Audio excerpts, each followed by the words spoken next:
Pencil ও কম্পাসের সাহায্যে 90 degree কোণ অঙ্কন। আমি আজকে দেখাবো পেন্সিল ও কম্পাসের সাহায্যে 90 ডিগ্রি কোণ কীভাবে অঙ্কন করতে হয়। প্রথমে একটি রশ্মি নেই এবি। প্রথমে একটি রশ্মি নিলাম এবি।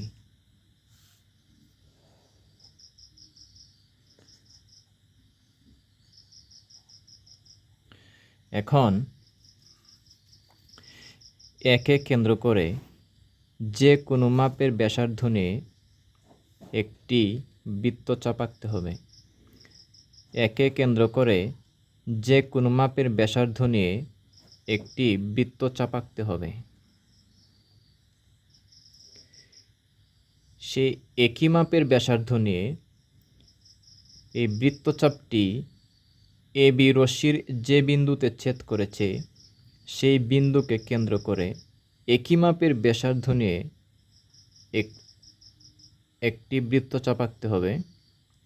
এই একটি বৃত্তচাপ আঁকলে হবে 60 ডিগ্রি এবং আরেকটি বৃত্তচাপ আঁকতে হবে, তাহলে হবে 120 ডিগ্রি। এখান থেকে এখানে হচ্ছে 60 ডিগ্রি, এখান থেকে এখানে হচ্ছে 60 ডিগ্রি, অর্থাৎ এখান থেকে এখানে হচ্ছে 120 ডিগ্রি। এখন এখান থেকে এখান পর্যন্ত হচ্ছে 60 ডিগ্রি।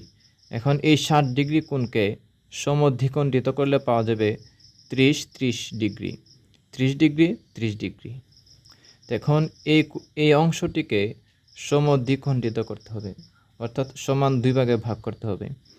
সমান দুই ভাগে ভাগ করার জন্য এই বিন্দুকে কেন্দ্র করে যে কোনো মাপের একটি ব্যাসার্ধ নিয়ে একটি বৃত্তচাপ আঁকতে হবে এবং একই মাপের ব্যাসার্ধ নিয়ে একই পাশে এই বিন্দুকে কেন্দ্র করে আরও একটি বৃত্তচাপ আঁকতে হবে। এই দুটি বৃত্তচাপ যে বিন্দুতে ছেদ করেছে সেই বিন্দু দিয়ে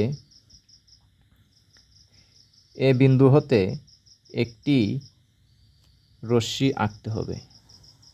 একটি রশ্মি আঁকতে হবে। এই রশ্মিটি আঁকার পর এই যে কোণটা, এই কোণের পরিমাণ হচ্ছে 90 ডিগ্রি, অর্থাৎ এখান থেকে এখানে হচ্ছে 60 ডিগ্রি, এখান থেকে এখানে হচ্ছে 60 ডিগ্রি। তো এই 60 ডিগ্রিকে সমদ্বিখণ্ডিত করা হয়েছে।